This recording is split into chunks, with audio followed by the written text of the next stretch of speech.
नमस्कार मित्रांनो, आता आपण आढावा घेणार आहोत भारतीय साक्ष संहिता म्हणजे भारतीय साक्ष ॲक्ट 2023 या संदर्भात आपण ब्रीफली त्याचा आपण आढावा घेणार आहोत।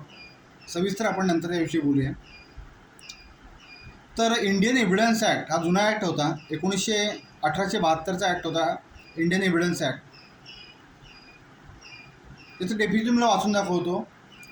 Indian Evidence Act was enacted in the year 1872 with a view to consolidate the law relating to the evidence on which the court could come to the conclusion about the facts of the case and then pronounce the judgment thereupon, and then came into force on 1st of September 1872।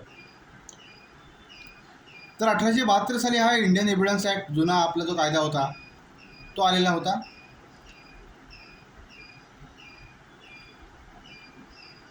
तर 70 वर्षांचा हा अनुभव आहे, त्याविषयी बराच कालावधी आपण निघून गेला। त्यामध्ये एक कायद्याच्या विषयी आपण अनुभव घेतला, कसा कायदा व्यवहारामध्ये आला, त्या तत्कालीन जी परिस्थिती होती तेव्हाची जी परिस्थिती होती त्यानुसार त्याच्या गरजा होत्या, ज्या लोकांची इच्छा आकांक्षा होत्या, तर त्यांची पूर्ती या कायद्याने केली का याविषयी आपण चर्चा करणं आवश्यक आहे। तर आपल्याला माहिती आहे 2023 साली नवीन ॲक्ट आलेले आहेत, तीनही नवीन ॲक्ट आलेले आहेत, म्हणजे भारतीय न्याय संहिता, भारतीय नागरिक सुरक्षा संहिता, भारतीय साक्ष संहिता। तर आपण साक्ष संहिता आपण गेल्या व्हिडिओमध्ये भारतीय न्याय संहिता याचा आढावा घेतला होता। आता आपण भारतीय साक्ष ॲक्ट म्हणजे जुना एव्हिडन्स ॲक्ट याचा आपण आढावा घेणार आहोत। याच्या पुढच्या व्हिडिओमध्ये आपण भारतीय नागरिक सुरक्षा संहिता, तो जरा जास्त लेंदी आहे त्यामुळे आपण तो लास्टला घेणार आहोत। तर भारतीय साक्ष बिल 2023 हे 11 ऑगस्ट 2023 रोजी होम डिपार्टमेंट ने मांडलेलं आहे, अमित शहाने ते मांडलेलं होतं। तर parliamentary standing committee home affairs याने ते मांडलेलं होतं आणि रिपोर्ट तेव्हा मागवला होता, त्याच्याकडे कमिटी स्थापन केली गेली होती आणि कमिटीने 10 नोव्हेंबर 2023ला रिपोर्ट सबमिट केला होता। आणि हा कायदा नंतर अस्तित्वात आला। आता यामध्ये एव्हिडन्स म्हणजे काय, पुरावा म्हणजे काय, तर evidence includes any information given electronically which would permit the appearance of the witnesses, accused, experts and victims through electronic means. It provides for the admissibility of the electronic or digital record as evidence having some legal effect, validity and enforceability of any document, any sort of document असं म्हटलेलं आहे। आता आपल्याला primary evidence आणि secondary evidence माहिती आहे। Primary एव्हिडन्सला evidence ॲक्टनुसार आपल्याला माहिती आहे की फार मोठी मच मोर व्हॅल्यू आहे। सेकंडरी एव्हिडन्सला तुलनात्मक दृष्ट्या कमी व्हॅल्यू असते। It seeks to expand the scope of a secondary evidence to include the copies made from original by mechanical processes, copies made from the compared with the original, counterparts of document against the parts who did not execute them, and oral accounts of the contents of the document given by some person who has himself it and giving the matching has value of original record will admissible as the proof of evidence in the form of secondary evidence। ही definition त्याकडे सांगितलेली आहे।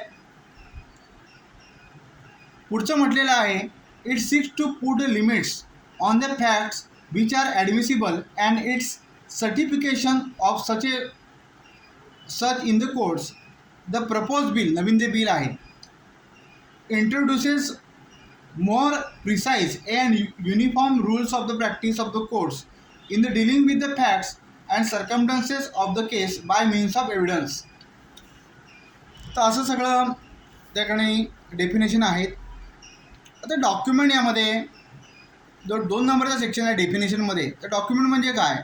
Document means any matter express or describe or otherwise recorded upon any substance by means of letters, figures or marks or any other means or by 15 more than one of those means intended to use or which may be used for the purpose of recording that matters and including electronic and digital records. त्यामध्ये म्हटलेलं आहे definition मला वाचून दाखवली document म्हणजे काय ते.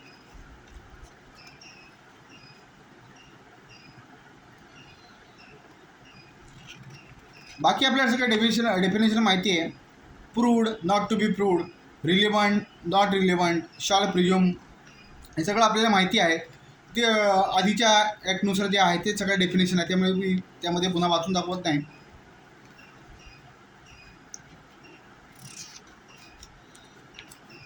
तर अशा पद्धतीने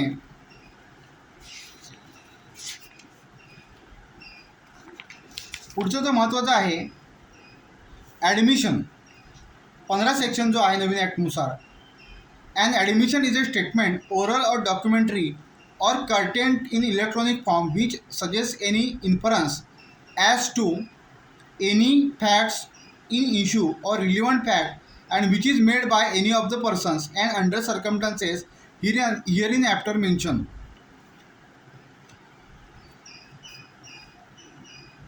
त्यानंतर 16 सेक्शन जो आहे नवीन ॲक्टनुसार तो आहे admission by the party or its agent, म्हणजे पार्टी असेल किंवा त्याचे एजंट असेल. Statements made by the party in the proceedings or by the agent to any such a party whom the court regards under the circumstances of the case as expressly or impliedly authorized by him to make them are admissions. तर स्टेटमेंट्समध्ये पहिला point येतो parties to the suits suing or sued in a representative character are not admissions unless they were made while the party making them held that character. दुसरा आहे persons who have any proprietary or pecuniary interest in the subject matter of the proceeding and who make the statement in the character of the persons so interested. तिसरा आहे persons from whom the parties to the suits have derived their interest in the subject matter of the suit are admissions if they are made during the continuance of the interest of the persons making the statements. अशी तर definition त्यामध्ये आहे.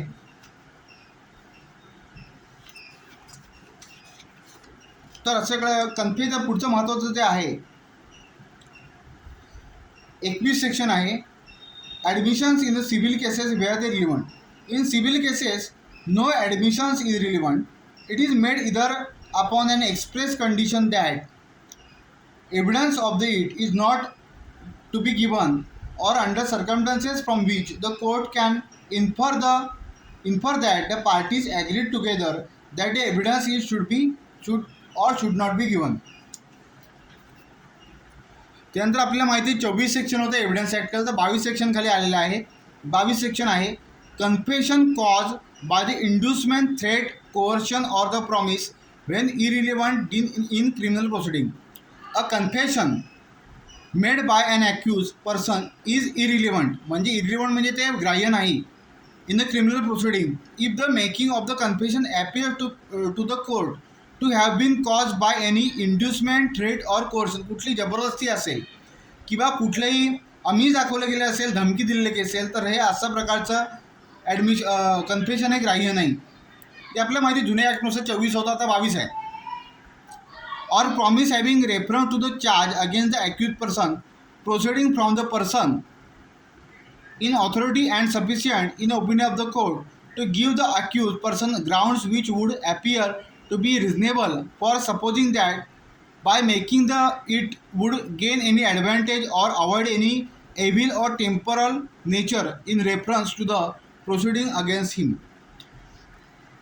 त्यानंतर पुढचं आहे 25 section होता 23 आहे confession to the police officer. Section 23 confession to the police officer. No confession made to the police officer shall be proved as against the person of the accuse of any offence. त्यानंतर पुढचं महत्त्वाचं आहे 26 section. Cases in which the statement of the relevant fact by the person who is dead or cannot be found. Statement written or verbal of a relevant facts made by the person who is dead, जिवंत नाही, who cannot be found or who has becoming the incapable of giving the evidence. म्हणजे तो जिवंत असला, समजा कोमामध्ये असला किंवा खूप आजारी असला की जो जिवंत आहे म्हणजे मेडिकलदृष्ट्या किंवा कायदेशीरदृष्ट्या तो जिवंत आहे पण तो कोर्टामध्ये साक्ष देण्याच्या मनस्थितीमध्ये नाही, परिस्थितीमध्ये नाही. Or whose attendance can not be procured. त्याचा कोर्टामध्ये त्याची प्रेझेंटी आपण लावू शकत नाही, सरकारी पक्ष लावू शकत नाही. Without of any of the delay or expense which under the circumstance of the case appears to the court unreasonable are themselves relevant following the case, namely when the statement is made by the person as to cause of the death or to the any of the circumstances of the translation which resulted in the death in cases in 30 which the cause of the person's death come into the question. Such statements are relevant whether the person who made them was or was not at the time when there was made under the expectation of the death. असं त्यामध्ये म्हटलेलं आहे. तर अशा प्रकारे सगळ्या आहेत, सगळ्या प्रकारच्या डेफिनेशन आहेत, सेक्शन आहेत, त्याचा आढावा आपण घेत आहोत.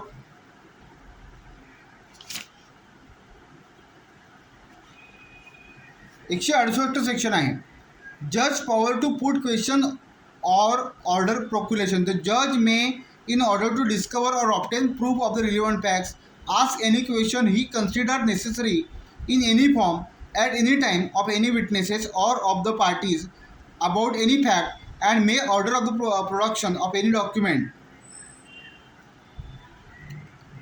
and the parties shall be entitled to make any objection of such a question, 35 or order without any leave of the court to cross-examine any witnesses upon any answer given in reply to the such a question. त्यानंतर महत्त्वाचं section आहे अजून एक ते म्हणजे 165 production of the document. A witnesses summons to produce the document shall if it is the in a position of the power. म्हणजे एखादा witness असेल त्याकडे डॉक्युमेंट जर हजर असेल त्याच्या ताब्यामध्ये असेल किंवा त्याच्या त्याच्या ताब्यामध्ये असेल किंवा त्याच्या डॉक्युमेंटवर त्याचा मालकी हक्क असेल, he shall bring it to the court notwithstanding any objection with there may be any production or its admissibility. The court it is 6 feet may inspect the document. कोर्टाने ते डॉक्युमेंट इन्स्पेक्ट करायचं आहे, पडताळणी करायची आहे, unless it is refer to matters of the state or take in evidence to enable to the determine the admissibility. हे डॉक्युमेंटची admissibility आहे ती कोर्टाने निश्चित करायची आहे. It for the such a purpose it is necessary to cause any document to be translated.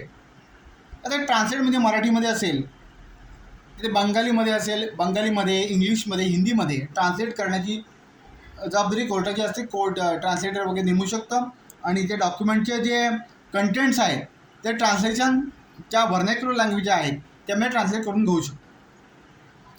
Court may think fit direct the translator to keep the content secret unless the document is to be given in evidence. तर document जे content आहेत ते secret ठेवायचे आहेत.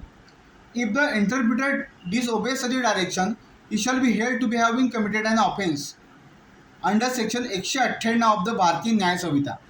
198 भारतीय न्याय संहितेचं section आहे त्यानुसार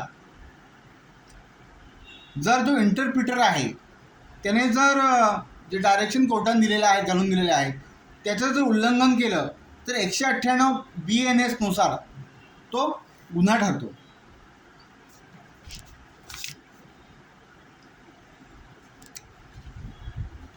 testimony of the fact stated in the document mention in section 163 आहे. त्यानंतर questions by the party to his own witness 157. त्यानंतर 156 exclusion of the evidence to the contradict answers to question testing veracity. त्यानंतर 152 question not to be ask without reasonable ground. No such a question as to referred in section 151 ought to be ask unless the person asking it has reasonable grounds for thinking that the imputation which it is conveys is well founded. Definition अशा प्रकारचे आहे.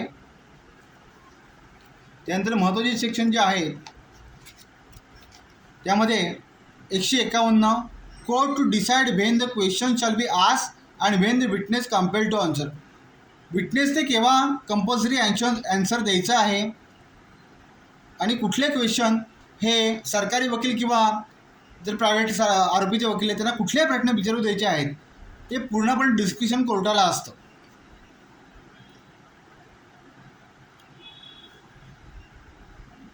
त्यानंतर महत्त्वाचं credibility of the witnesses. तर विटनेसची credibility ही तपासून बघण्याचा अधिकार आहे आरोपीच्या वकिलांना असतो. त्यानुसार कोर्टाने योग्य ते आपले डिस्क्रिप्शन वापरणं या ठिकाणी आवश्यक आहे. 148 सेक्शन आहे cross examination as to previous statement in writing. A witness may be cross examine as to previous statement made by him in the writing or reduced into writing and relevant into the matters of the question without such a writing 35 being shown to him or being proved. अशा प्रकारचं आहे. त्यानंतर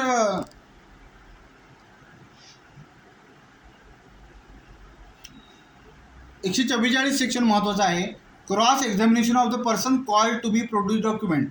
अ person summons to be produce document. ज्या साक्षीदाराला summons केलं गेलं की अमुक एक डॉक्युमेंट तू घेऊन ये कोर्टामध्ये does not become a witness by the mere fact that he produced it can not be cross examine unless and until he is called as a witness. त्यानंतर 146 सेक्शन आहे leading questions. Any question suggesting the answer which the person putting it wishes or expert to receive it called as a leading questions. Leading question म्हणजे yes no type of question असतात याच्या बाहेर उत्तर द्यायचं नसतं. 142 examination of the witnesses ते आपल्याला माहिती आहे. Examination of the witnesses by the adverse party shall be called is cross examination. विरुद्ध पार्टीची आपल्याला माहिती आहे. त्यानंतर 141 जज to decide the admissibility of the evidence आपल्याला माहिती आहे. त्यानंतर 135 आहे production of the title deeds of the witnesses not a party. No witnesses who is not a party to the suit shall be compelled to produce any title deed to the any property. जो party त्या केसमध्ये साक्षीदार नाही त्याला अशा प्रकारे document produce करण्यासाठी compare केलं जाऊ शकत नाही. और any document in virtue of which he holds any property or pledge or mortgagee or any document the production of which might tend to criminate him unless he has agreed in writing to produce them with the person seeking the production of such deeds or some person through whom he claims. ठीक है. 136 section production of the documents or electronic records which another person having possession could refuse to produce. No one shall be compelled to produce the document in his possession or electronic records under his control which any person would be entitled to refuse to produce if they were in the possession of the control unless such a last mention in contents of the production. असं सगळं आहे. त्यानंतर 133 आहे privilege not waived by the voluntary evidence. If any party to the suits give the evidence thereat at their own instance, he shall not be deemed to have consented thereby to such disclosure as it mentioned in the section 132. If any party to the suit or proceeding call any such a advocate or witnesses, he shall be deemed to have consented to such a disclosure only if the questions such as advocates on matters which but such question is would not be liberty to disclose. ठीक आहे.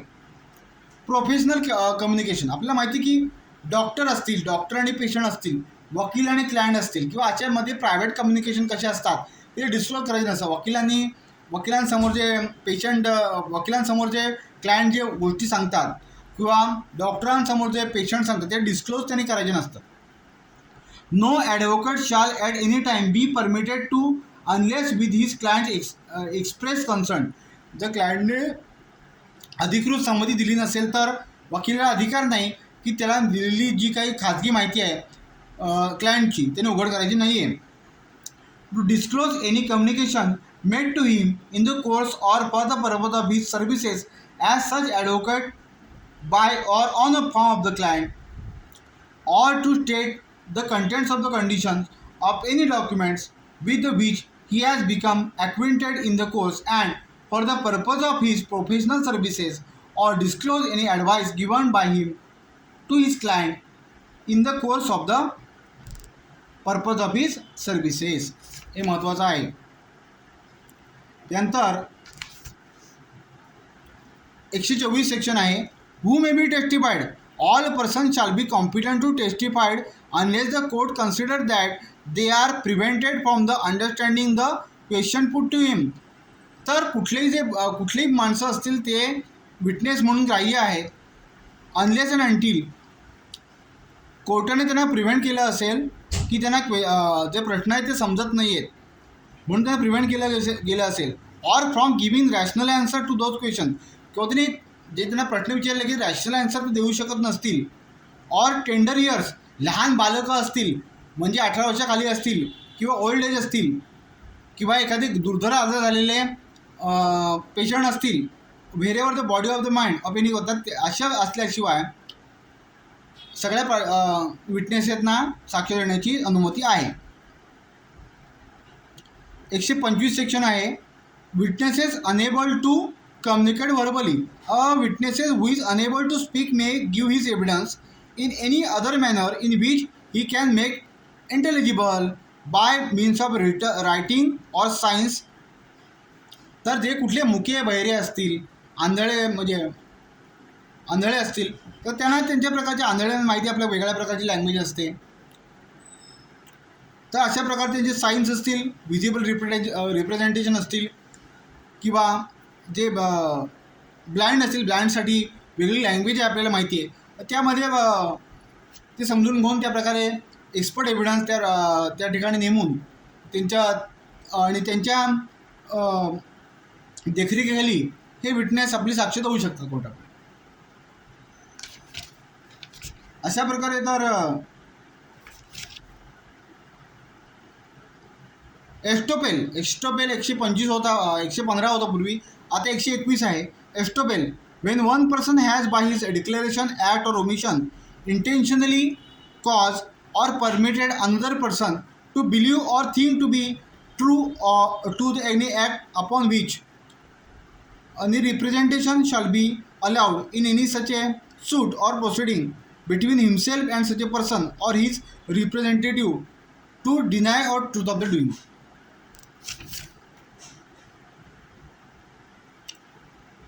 त्यानंतर महत्त्वाचं section 116, birth during the marriage conclusion proof of the legitimacy. तर wedding लॉकमध्ये जर एखाद्या मुलाचा जन्म झाला असेल तर ते conclusive proof of the legitimacy आहे.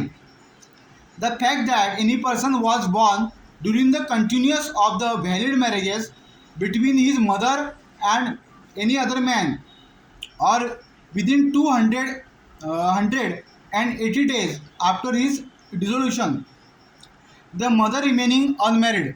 अशा पिरियडमध्ये ज्याची आई जी मुलाची आहे ती जर अनमॅरिड राहिली असेल shall be conclusive proof of legitimacy of the child. तर ते जे मूल आहे ते औरस आहे, अनौरस नाही, त्याचा प्रूफ आहे.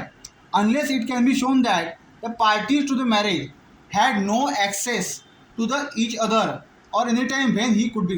जर मुलाच्या वडिलांचा जर असा आक्षेप असेल की जे सडन वेडलॉकच्या पिरियडमध्ये त्याची मुलाची आई आहे आणि तो मुलाचे वडील आहेत आणि मुलाची आई आहे यांच्यामध्ये जर ॲक्सेस झाला नसेल, त्यांच्यामध्ये जर संबंध आले नाहीत असं त्याचं म्हणणं असेल, ते सोडून ते मूल हे औरस आहे, लेजिटिमेट आहे असं म्हटलं जातं.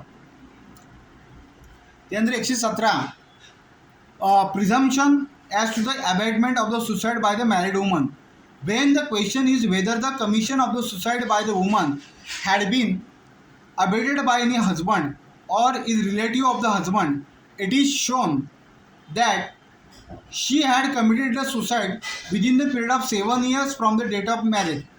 लग्नापासून 7 वर्षांच्यापर्यंत जर त्या स्त्रीने आत्महत्या केली असेल, that her husband or such a relative of the husband had subject to his cruelty, त्यांनी तिथे छळ केला असेल 7 वर्षामध्ये, the court may presume that having regard to all the circumstances such a suicide had been abetted by the husband or relative.